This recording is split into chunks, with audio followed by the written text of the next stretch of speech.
Which leads us to Ross Tucker now, the CBS Sports. Ross Tucker Football Podcast. Follow him on social media at Ross Tucker NFL. In the booth for the Browns and the Raiders this Sunday. Yay, we get to talk about Shedeur Sanders and have a reason to here. Ross, good to talk to you. What do you hope to see from Shedeur Sanders this Sunday? Boy, I guess just making strides and improvement, and I think that he definitely will look better than he did on Sunday against the Ravens. Although I would also say this, Dan, I think if you watched each play and the coaching tape of each play, it looked a lot better to me than when I just saw the stats. You know, you initially see 4 of 16, interception, whatever. When I watched, I thought it was better than that. You know, he made some really good throws. They very much struggled to pick up the blitzes that the Ravens were bringing at him. I mean, they threw the kitchen sink at him, and not just at him. They threw the kitchen sink at the Browns offense, and the Browns offense did not do a very good job of picking it up and putting Shedeur in a better position to succeed. I think we're all just excited to see what does it look like when the whole game plan is designed for his strengths and to mitigate his weaknesses. He gets every rep this week, throwing the ball to Jerry Jeudy and those guys. I'll say this, Dan, we can't look at this one game and make a definitive judgment as to what his NFL career is going to be, but I am really excited, like everybody is, to see what he can do with having everything aligned for him, at least for this week. Yeah, I think everybody seems to pick a side with this topic. I just said, let the kid play. That's all. I just don't want the media to make him into Tim Tebow, that you're not good enough to start, but there's too much of a distraction to keep you on a roster. Because I remember when Tebow, did he go to the Patriots? And I go, how do you cut Tim Tebow? Like, you get to that point, and a head coach doesn't want to be dealing with that. I hope Shedeur can show us that he can either play or he can't play, because you're going to put so much pressure on a head coach that he's got to deal with the Shedeur situation. And I agree with you. When I'm watching that game, he had no time. I would tell him, you got a clock in your head that if it's not there in 3 seconds, throw it away. Don't try to make a play. You're not athletic enough. You're not your dad. You got 3 seconds at the most, and Max Crosby's coming after you. So get it, read it, get rid of it, and live to see another play. Your thoughts? Well, it's funny that you mention, you know, the Tebow effect, because most people I talked to thought he was like a late first round, early second round pick. So I believe that, you know, maybe he didn't nail the pre-draft process, and you talk to people and they'll tell you that. But I still do think that how popular he is, or how polarizing, whatever word you want to use, I do think that contributed to his fall in the draft, because I think people said, okay, if he's not going to be the starter, we don't want the most talked about person on our team to be a rookie second or third string quarterback. And you know, Dan, I think I told you this. I've never experienced anything like this calling games. But last year I did Colorado State on TV for CBS. And Dan, I don't know if it's real people or it's bots or what, but if you say anything positive about Shedeur, there's a weird group of people or bots or whatever, they jump down your throat right away. That was an easy pass. The receiver made the play. He's not good. And then if you say anything negative about Shedeur, there's a whole other group of people or bot army or whatever. Nobody's just kind of relaxed with him. It's the strangest thing that, and I guess I can see how someone has supporters that are that strong. The weird part of it to me is this group of detractors that seem so invested in him not performing well. I have never experienced it like that any other game. After the game, I looked at my social media mentions, and it's like people were big mad no matter what I said, you know? It's agenda-based coverage. I see members of the media, it's agenda-based, that they want to have. They have a relationship probably with Dion. You want to stay in good favor with him. It feels like they're fighting for Dion and Shedeur and kind of carrying the water, or the complete opposite. And as I've said on the show, I voted him third in the Heisman. I thought of him that much that he played behind a bad line, hung in there, took some big hits, put up some big numbers. And I just said, I think he's going to start this year. Give him a chance. Let's just see if the kid can play. It's hard enough to play the position. Now everybody is going to be watching you, and everything you do is going to be scrutinized. Now, has he invited this? Yes. Dion joined us in New Orleans at the Super Bowl. And he told us he was dictating the draft of where his son would go or not go. So they kind of put themselves in this position. And it's ironic that he makes his first start with the team I thought was going to draft him, the Raiders. And they passed him up. And Tom Brady has known Dion and Shedeur. He has mentored Shedeur. And Tom is a minority owner of the Raiders. And it told me an awful lot that a team that could use a backup quarterback and maybe an eventual successor to Geno Smith, they passed on him, I think, 5 or 6 times. Yeah, well, a lot of teams passed on him a lot of times, although there have been reports that have come out that evidently, he and Dion told certain teams not to take him because he didn't want to go somewhere where they had an established starter. I don't know how accurate those reports are or aren't. I'm with you, though. But I get that. Lamar Jackson, he didn't want to go to the Ravens because they have an established starter. That's Lamar Jackson. With Geno Smith and the Raiders and Tom Brady, that to me is that would have been a great landing spot. Especially with how Geno Smith has struggled this year. Yeah.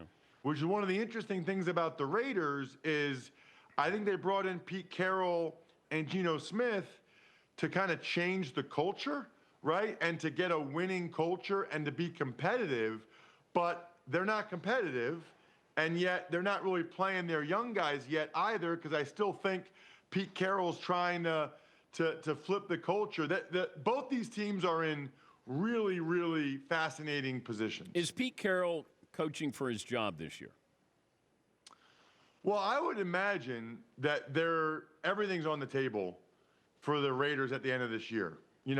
Quarterback, head coach, because if you brought in Pete Carroll for credibility and to right the ship, I don't think that they had delusions of grandeur of being a playoff team this year, but they had been so down for so long. I think the goal was, with Geno and Pete, we can be a 7-8 win team and start to build this thing the right way and change the culture here.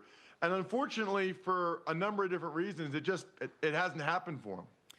Here's another thing I don't understand. I loved Ashton Genty. I love the pick, but I love the pick when I have a good offensive line. I want to have a good offensive line first before I draft a running back.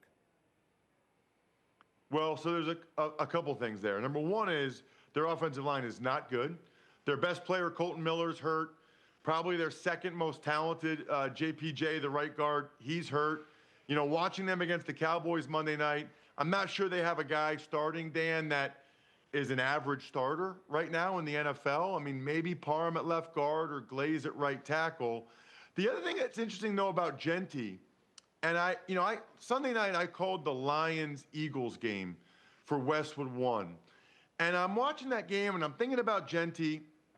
Usually if you're like a top 15 pick as a running back, it's Saquon, Bijan Robinson, Jahmyr Gibbs. Like, you are electric. I mean, Dan, you can feel when Jahmyr Gibbs has the ball. He's operating at a different speed than anybody else out there. That's not really Genty. Genty is like an incredible tackle breaker and making people miss, but he's not operating at a different speed out there. He doesn't have that level of explosiveness, which I think makes him interesting as a 6th overall pick. Yeah, the Raiders are a mess right now. Pro Football Focus has that offensive line ranked 31st. We're talking to Ross Tucker, the Ross Tucker Football Podcast, available on social media at Ross Tucker NFL. He'll be on the call for the Raiders and the Cleveland Browns. You got the Bills and the Texans tonight. This is kind of interesting with that great defense by the Texans. I don't know how good the Bills are. I don't know how good the Texans are either. Texans are 5-5, no CJ. So how do you handicap this, that the Bills are favored by 5.5 at the Texans against one of the best defenses in the NFL? Well, I think the two best, I will say the three best defenses right now would be the Browns, the Texans, and the way the Eagles have played these last two games, holding both the Packers and Lions under double digits. But the Texans, edge rushers, corners, they are elite. This is a major, major challenge for the Bills. And I know that Josh Allen had 6 touchdowns on Sunday against the Bucs, but he also had 2 pretty bad interceptions. And so this is one where the Bills might have to win it ugly. They might have to win it with defense. They might have to kind of win it 19-16, 16-13, and that's okay. You know, that works as well. Buffalo's Kudos to defense Davis is Mills, spotty, by the way, though. getting his third start. He's won the first 2, and he's kind of saved the Texans season. If they lost either one of those, they would probably be done, but they are still very much alive because Davis Mills has done what you want a backup quarterback to do, which is come in and not be the reason why the team loses the game. Buffalo's defense, yikes. Yeah, they've lost some guys, Ed Oliver, Michael Hoyt, that I think they were really counting on. You know, it's wild because right now, Dan, you know, it's looking like the Bills and Chiefs, maybe even the Ravens, are going to be wild cards. But what are people really going to predict if it's the Chiefs in a wild card game at New England or at Indy or at Denver? I mean, we just had it Sunday. The 5-5 Chiefs were 3.5-point favorites on the road against the 9-2 Broncos. So what they're telling you is, yeah, we know there's this group of teams at the top that have these 9-2, 8-2 records, and we know where the Bills, Ravens, and Chiefs are, but the betting public or the pros or whoever, when it really comes down to it in the playoffs, people are still going to believe that Daniel Jones and May and those guys, Bo Nix, will beat Josh Allen, Lamar, and Mahomes in the playoffs when they see it. I don't think there's going to be a ton of people picking those home favorites in those playoff games. What do you think your opinion is going to be if the Cowboys happen to beat the Eagles this Sunday? I think if the Cowboys beat the Eagles, my opinion will be, I will say I was a little bit wrong about Jerry Jones trading for Quinnen Williams. I did not think it made a whole lot of sense to make that move in the middle of what felt like a lost season. But coming off the win against the Raiders, where they looked a lot better on that side of the ball, if they now beat the Eagles and they win back-to-back and they're very much in the playoff mix for the rest of the season, then I'll tip my cap to Jerry Jones and I'll say kudos to him for not giving up on the season and letting those guys have a chance to really make a run at this thing, because that offense with that O-line and Dak and those receivers, they have a puncher's chance in any game they play. So if the defense can just be average, and they were better than average Monday night in Vegas, if the defense can just be average and they get to the playoffs, they could be a scary out for somebody. You know, I was just thinking about this. Is Myles Garrett going to be the defensive version of Joe Thomas in Cleveland, where first ballot Hall of Famer, but has nothing to show in his resume? Yes. Yeah. I mean, he already is. You know, think about this. I think right now, and they might even be the betting favorites, but I think right now Myles Garrett's the defensive player of the year, clearly. I think Carson Schwessinger, their rookie linebacker, is the defensive rookie of the year. They're 2-8. I mean, the defensive player of the year and defensive rookie of the year on a 2-8 team. I can't begin to explain, Dan, how crazy what Myles Garrett's doing is for 2 reasons. Number one, they never have a lead. You know, he's never able to just tee off for the whole fourth quarter because they have a 2-score lead. You know the other team's throwing it. These are sacks in regular down and distance. He doesn't have a chance to just pin his ears back. Secondly, the entire week, the Raiders this week, all they're talking about is we're not going to let Myles beat us. We're not going to let it be Myles. We're going to chip. We're going to slide to him. We're going to bring the tight end over. We're going to have a running back B gap. Like the whole, for him to do what he does every week, when I know for a fact, having been a former offensive lineman, that he's the guy that you talk about and game plan and say, we're not going to let him ruin the game. and yet he still ruins games is unbelievably impressive. Safe travels. Always great to talk to you, buddy. Thank you, Ross. Yeah, maybe I'll wave as our planes cross tomorrow. As I'm flying to Vegas, you guys are flying back. I'll wave to you guys. Ross Tucker, CBS Sports, Westwood One NFL college football analyst, and he'll be on the call for the Browns and the Raiders. That's a 1 o'clock start here in Las Vegas, which I find interesting.